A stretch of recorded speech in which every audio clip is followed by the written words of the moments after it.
దేవుని నామానికి వందనాలండి. గ్రూపులో ఉన్న వారందరికీ ప్రభు పేరట వందనాలు. ఈ సమయంలో చిన్న వాక్యాన్ని మనం ధ్యానించుకుందాం. ఫిలిప్పీలకు రాసిన పత్రిక 3వ అధ్యాయం 14-15 వచనాలు. క్రీస్తు యేసునందు దేవుని ఉన్నతమైన పిలుపునకు కలుగు బహుమానములు పొందవలనని గురి ఎద్దకే పరిగెత్తుచున్నాను. రెండవదిగా 1 కొరింథీయులకు రాసిన పత్రిక 9వ అధ్యాయం 26వ వచనం. కాబట్టి నేను గురి చూడని వాని వలె పరిగెత్తువాడును కాను. ఇక్కడ పౌలు 2 మాటలు చెప్తున్నాడు. ఒకటి, నేను గురి చూడని వాని వలె పరిగెత్తువాడును కాను. గురి చూడకుండా వ్యర్థంగా నేను పరిగెత్తడం లేదు. నేను గురి చూడని వాని వలె పరిగెత్తడం లేదు, గురి చూస్తున్నాను. రెండవదిగా, గురి వద్దకే నేను పరిగెత్తుచున్నాను. ఈ 2 మాటలు పౌలు చెప్తున్నాడండి. నేటి క్రైస్తవ యొక్క సమాజంలో మనం గ్రహిస్తే గనక, నేటి క్రైస్తవులు అనబడుతున్న వారి యొక్క ఆధ్యాత్మిక జీవితాలను మనం చూసుకుంటే, లేదా మన ఆధ్యాత్మిక జీవితం మనం చూసుకుంటే మనం ఎలా ఉన్నాం? మన గురి ఏంటో మనకు తెలిసిందా? మన గురిని మనం తెలుసుకున్న మనం గురి వద్దకు మనం పరిగెత్తుతున్నామా? చాలామంది గురిని తెలుసుకునే వారిగా ఉంటున్నారు, కానీ గురి వద్దకి పరిగెత్తలేని వారిగా ఉంటున్నారు. మరో కొంతమంది ఎలా ఉంటున్నారు? పరిగెడుతున్నారు, ఆధ్యాత్మిక జీవితంలో పరిగెత్తుచున్నారు, కానీ వారి గురి ఏంటో వారికి తెలియటం లేదు. గురి తెలియకుండానే వ్యర్థంగా పరుగులు తీస్తున్న క్రైస్తవ సమాజాన్ని మనం చూస్తున్నాం. కానీ ఈ విధంగా మనం ఉండకూడదండి. మన గురి ఏంటో మనకు తెలియాలి. గురి తెలిసిన మనం గురి వద్దకు పరిగెత్తేవారిగా మనం ఉండాలి. గురి వద్దకి పరిగెట్టే వారి యొక్క లక్షణాలు ఇలా ఉంటాయి. వారు ఎలా ఉంటారు అని 3 విషయాలు మనం ధ్యానిద్దాం. మొదటిది, ఫిలిప్పీలకు రాసిన పత్రిక 3వ అధ్యాయం 13వ వచనం. అయితే ఒకటి చేయుచున్నాను, వెనుకున్నవి మరచి ముందున్న వాటి కొరకే వేగిరపడుచు. ఇక్కడ పౌలు చెప్తున్న మాటలు ఏంటంటే, పౌలు తన గురిని తెలుసుకున్న గురువైపుకు ఎంతో విజయవంతంగా బహుమానాన్ని పొందే విధంగా ఆయన పరిగెత్తుచుండడానికి కారణం ఏంటంటే, వెనుకున్నవి చూడడం లేదు, మర్చిపోయాడు. ముందున్న వాటి కోసమే వేగిరపడుచున్నాడు. ఒకవేళ పౌలు వెనకకి తిరిగితే పౌలు వెనకాల ఏమున్నాయి? ఎన్నో ఘోరమైన పాపాలు ఉన్నాయి. క్రైస్తవుల్ని చిత్రహింసలు చేశాడు, సంఘాన్ని గలిబిలి చేశాడు, దేవునికి విరోధంగా ప్రవర్తించాడు. తన జీవితం దేవుని సంతోషపెడుతున్నాను, దేవునికి సేవ చేస్తున్నాను అనుకుంటూనే దేవునికి వ్యతిరేకంగా ప్రవర్తించాడు. దేవుణ్ణి గాయపరిచాడు, ఆయన గాయాలు రేపాడు, సంఘాన్ని గలిబిలి చేశాడు, వాక్యానికి వ్యతిరేకంగా ప్రవర్తించాడు. వెనకకి తిరిగి చూస్తే ఇవే కనిపిస్తాయి. ఒకవేళ వెనకకి తిరిగి చూస్తే గనక ముందుకి పరిగెట్టలేని వాడిగా మిగిలిపోతాడు. కానీ పౌలు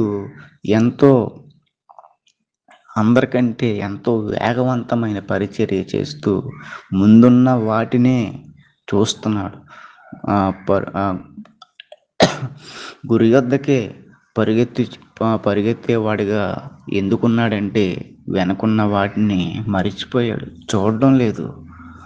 లోతుకు దేవుడు ఆజ్ఞిస్తాడు. ఏమని? తన కుటుంబానికి లోతుకి ఇచ్చిన ఆజ్ఞ ఏంటంటే, మీరు వెనకకి చూడకండి, ముందుకే పరిగెట్టాలి అని దేవుడు ఆజ్ఞిస్తాడు. మన జీవితంలో కూడా మనం ఎలా ఉంటున్నాం? వెనుకున్నవి మరలా గుర్తు తెచ్చుకునే వారిగా ఉంటున్నామా? విడిచిపెట్టిన పాపాలను మరలా వెనకకు తిరిగి వాటి వైపుకు వెళ్ళేవారిగా ఉంటున్నామా?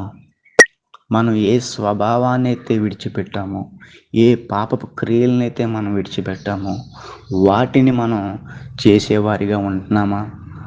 మన పాత జీవితాన్ని మరలా వెనకకు తిరిగి మన పాత జీవితాన్ని మరలా దాన్ని గుర్తు తెచ్చుకుని ఆ పాత జీవితంలో విడిచిపెట్టిన ఆ పాపపు క్రియల్లో మరలా పడుతూ మరలా అదే తప్పిదంలో పడిపోతూ అట్టి విధంగా మనం ఉంటున్నామా? మన హృదయాలను మనం పరీక్షించుకుందాం. మనం పరిగెడుతున్న ఈ పరుగు పందెంలో మనం ఏ బహుమానాన్నైతే, ఏ గురి వద్దకైతే మనం పరిగెట్టాలని అనుకుంటున్నామో, ఆ గురి వద్దకు మనం విజయవంతంగా మనం పరిగెట్టగలగాలంటే ఖచ్చితంగా మనం చేయవలసిన పని ఏంటంటే వెనకున్నవి మర్చిపోవాలి. ముందున్న వాటి కోసం వేగిరపడాలి. ముందు ఏమున్నాయి? క్రీస్తు యేసు ఉన్నాడు, పరలోకం ఉంది. వాటిని పొందుకోవటానికి మనం వేగిరపడాలి. రెండవదిగా 1 కొరింథీయులకు రాసిన పత్రిక 9వ అధ్యాయం 25వ వచనం, అన్ని విషయములందు మితముగా ఉండును. పరుగు పందెమందు పరిగెడుతున్న ఒక క్రైస్తవుడు ఎట్టి విధంగా ఉంటాడంటే అన్ని విషయాల్లో మితముగా ఉంటాడు. మాట్లాడే మాట విషయంలో మితముగా ఉంటాడు.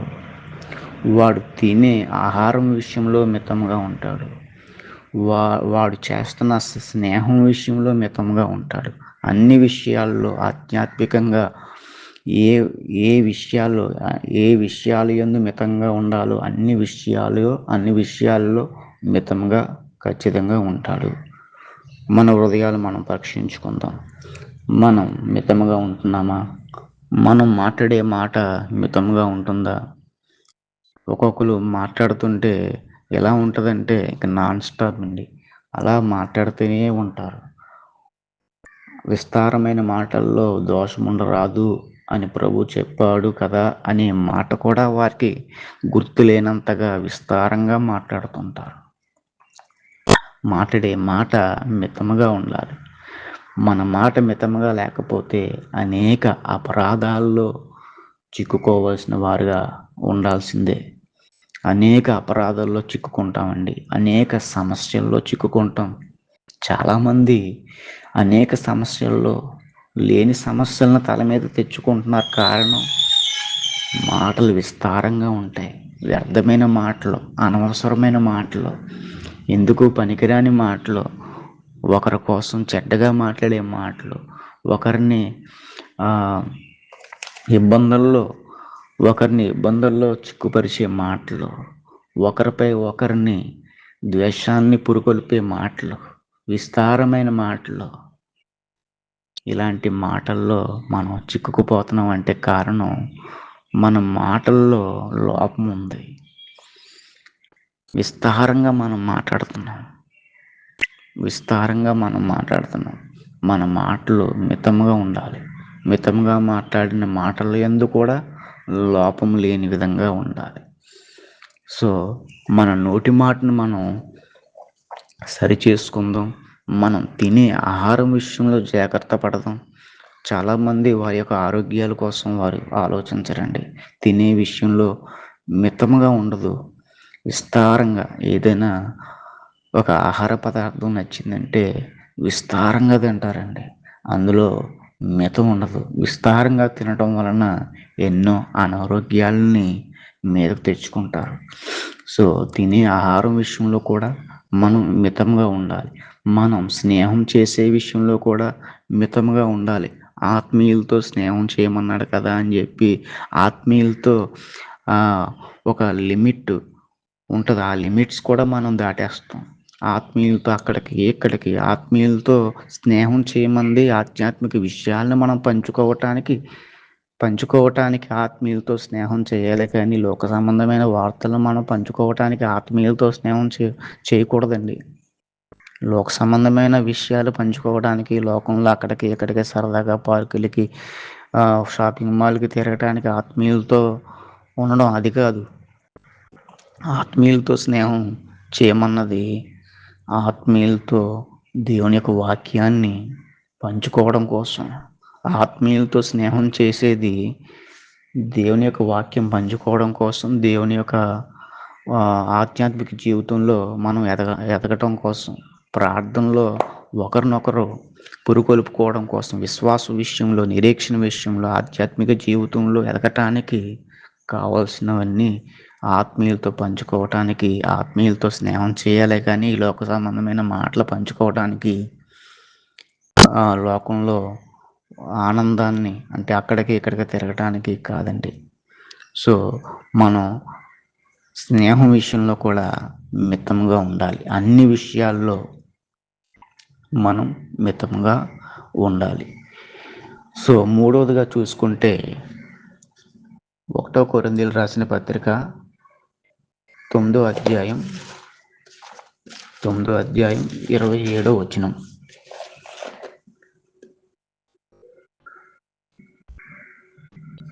గాలిని కొట్టినట్టు నేను పోట్లాడట లేదు కానీ ఒకవేళ ఇతరులకు ప్రకటించిన తర్వాత నేనే భ్రష్టుడినై పోదునేమో అని నా శరీరమును నలగొట్టుకుని దానిని లోపరుచుకొనుచున్నాను. చూసారా పౌలు చెప్తున్న మాట? తన శరీరాన్ని నలగొట్టుకుంటున్నాడు. ఎందుకంటే తన శరీరం భ్రష్టమైందిగా అయిపోతాడేమో అని, తాను ఎక్కడ భ్రష్టుడైపోతాడేమో అని తన శరీరాన్ని నలగొట్టి దానిని లోపరుచుకొనుచున్నాను అంటున్నాడు. ఇక్కడ మనకి ఒకటి అర్థం కావాలి. మన శరీరాన్ని మనము నలగొట్టుకోకపోతే మన శరీరం మన మాట వినదు. నలగొట్టుకోవడం ఏంటి? ఉపవాసాలతో మన శరీరాన్ని నలగొట్టాలి. మనము 3-4 పూటలు, రోజుకు 3-4 పూటలు, అలాగా వారం రోజులు 20-21 పూటలు మనం ఈ శరీరానికి బాగా ఆహారం పెట్టి పోషిస్తే కనుక ఈ శరీరం మన మాట వినదండి, అదుపు తప్పిపోతుంది. మన శరీరం మన మాట అసలు వినదు. సో మన శరీరం మన మాట వినాలంటే ఖచ్చితంగా ఉపవాసం చేయాల్సిందే.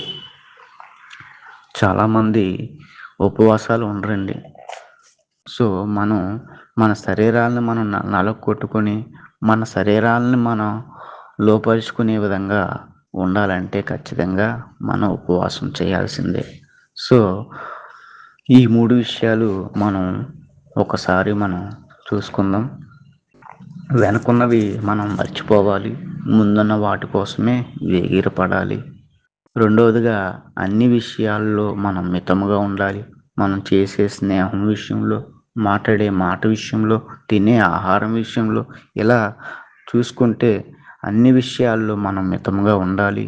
మూడవదిగా మన శరీరాన్ని మనం నలగొట్టుకుని దానిని లోపరుచుకోవాలి. అప్పుడే మన శరీరం మన మాట వింటది. అప్పుడు మనం విజయవంతంగా గురి యొద్దకు మనం పరిగెత్తగలం. సో మన హృదయాలను మనం పరీక్షించుకుందాం. మన గురి ఏంటి? మనం తెలుసుకున్న గురి వైపు మనం పరిగెడుతున్నామా? చాలామందికి గురి ఏంటండి? ఈ లోకంలో డబ్బును సంపాదించాలని గురి పెట్టుకుంటారు.